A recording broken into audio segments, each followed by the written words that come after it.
21st of June, the sun rises over the hill and shines into the centre of the stage. And it would have gone right away through. So if you're still on the outside looking this way, you would have seen the light coming through.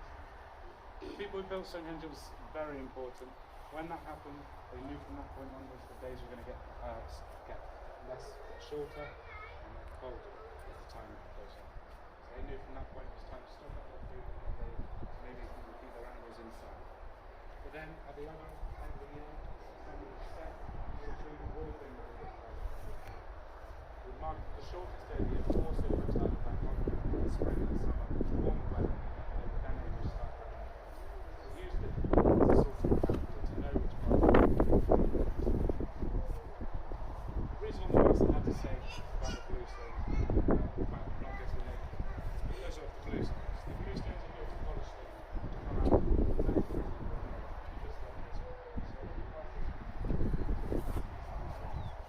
So it is a blue, just like that one there, the smallest of the one. It is still quite a blue stone. You can see it very well in this system. Whereas the others, 4,500 years isn't going to look good on anyone or anything. They've been covered in stuff growing. So this bit I'll pass around. Have a look at it. The reason I said to get naked is people will take everything off and rub themselves against those stones in the hopes they will heal them. I've tried it, it doesn't work.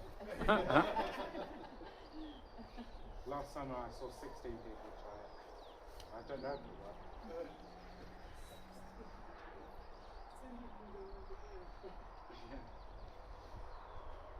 I'm here for any questions.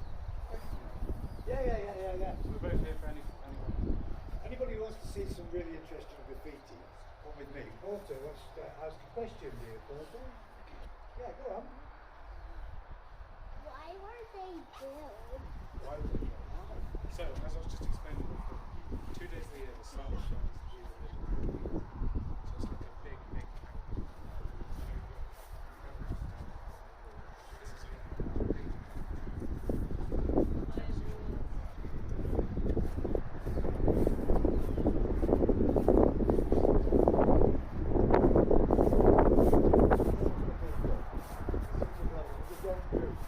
US Capitol building.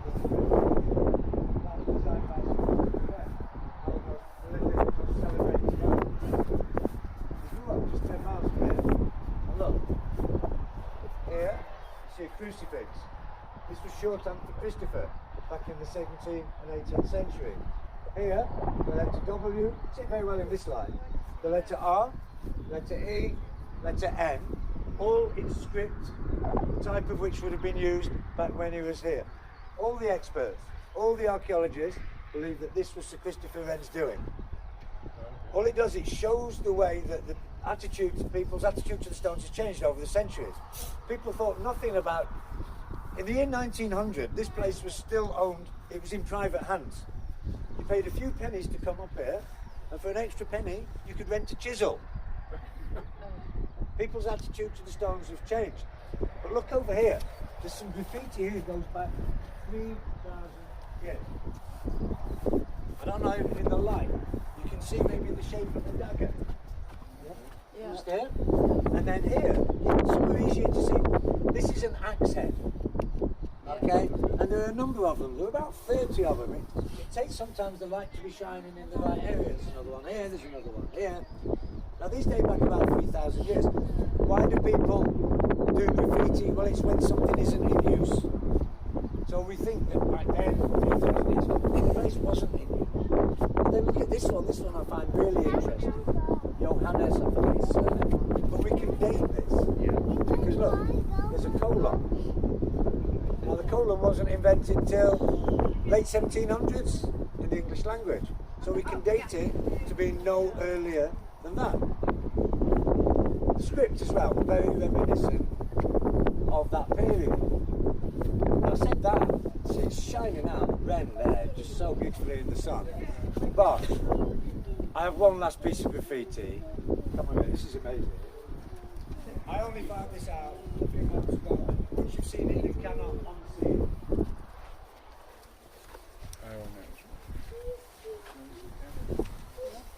I didn't have it.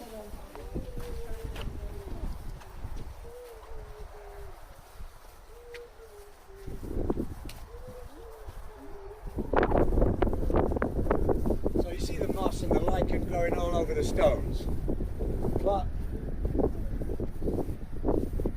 first things first, can you see the makings of a letter E there?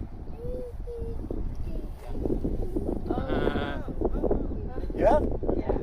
So now you've seen that, I'm sure you can see the letter V here. E, V,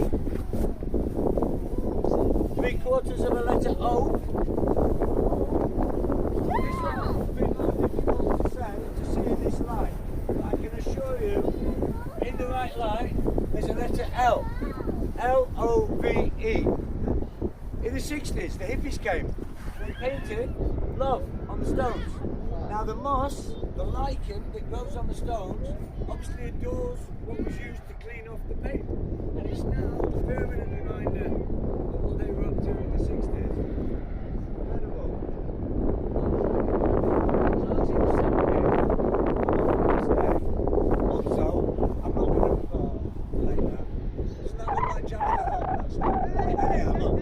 On the longest day, you'd be standing in the centre of the stone. This is the entrance. You know this is the entrance. It's the widest entrance of the stone. On the longest day of the year, the sun rises just over there. And by the time it gets to the top of that stone, on the longest day, it's like it's just sitting on the top. As it rises on, it carries on. Now through that gap of trees is what is called the avenue. There's a pathway that runs through that gap of trees. Alongside, you can't really appreciate, there's a gully down there. You cannot appreciate how deep it is. But when you go down into that gully, Stonehenge disappears. You can't see it. As you rise up out of that gully, come up the entrance, you go past the hailstone, this break in the henge, in the ditch, through to the entrance.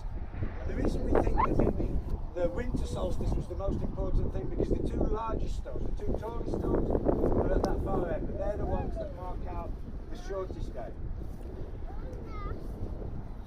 Now over there is a place called Woodhenge, and it's linked by this avenue. When the archaeologists were excavating Woodhenge, they found evidence of decayed wood in the post holes. And their theory is, Woodhenge linked by this avenue to Stonehenge, that perhaps Woodhenge is associated with the living. Wood is a living material. And that perhaps Stonehenge more associated with the dead, stone being a dead material.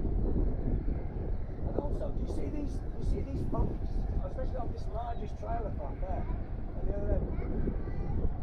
Yeah, now if you know woodwork, you know carpentry, these things we call that part of the mortise and tenon joint. There's a corresponding lip bolt. You know these here?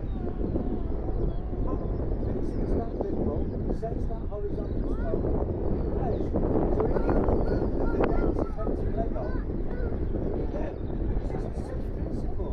These people just have the most basic tools. They really very, very sophisticated. And these horizontal stones, they're no more than 2 centimeters, less than 1 inch of horizontal. Spirit leg.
That maybe they made a mistake and So then they started on the other side. But the other explanation, which I much prefer, so this was sitting on top of those two largest stones. There were two shallower dimples here. Oil fires surrounding the sun as it rested on that horizontal stone on the shortest day of the year. See some of these big gaping holes in the stone. And this is part and parcel of the nature of these sarsen stones. They're formed around vegetation. And so as the vegetation dies, withers away, we're left with these big gaping holes in the stone. Perfectly natural. There are some holes that aren't natural. There are some up here. We know they're not natural because they're bullet holes. So in the interwar years, you can see where the moss is growing. Yeah. And these little holes. In the interwar years, loads of garrisons around here. Board soldiers pop up to Stonehenge, fire off a few rounds. As I say, attitudes have changed massively. And then, just on the perimeter. Those ones here as well, so you can see up these strings, they're artillery.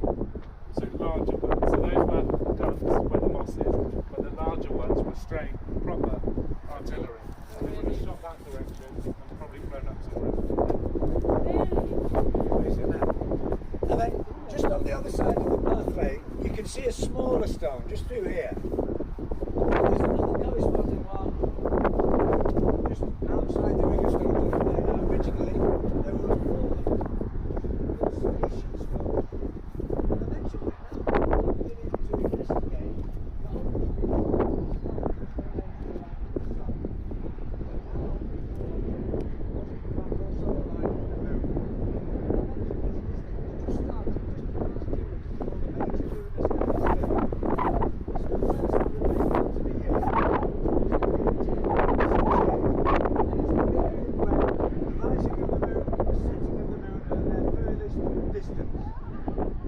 What they are interested in finding out is whether these station stones, because all four of them, if we were to put them together, they would meet two lines, intersect, right to the centre of Stonehenge, but whether they also have bearing on the position of the moon when the moon is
it's wool from the sheep that blew off the sheep and stuck to the rock, to the stone.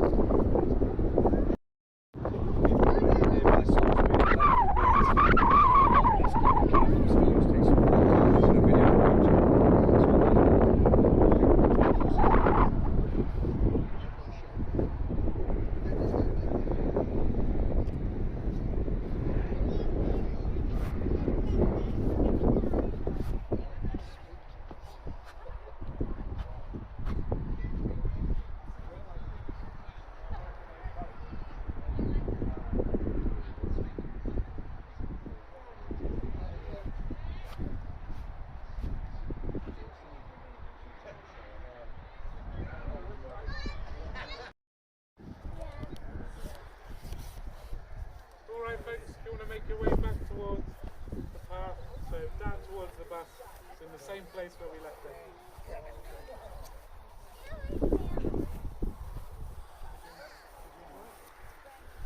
Bye bye, Stonehenge.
He's taking off, he's gone.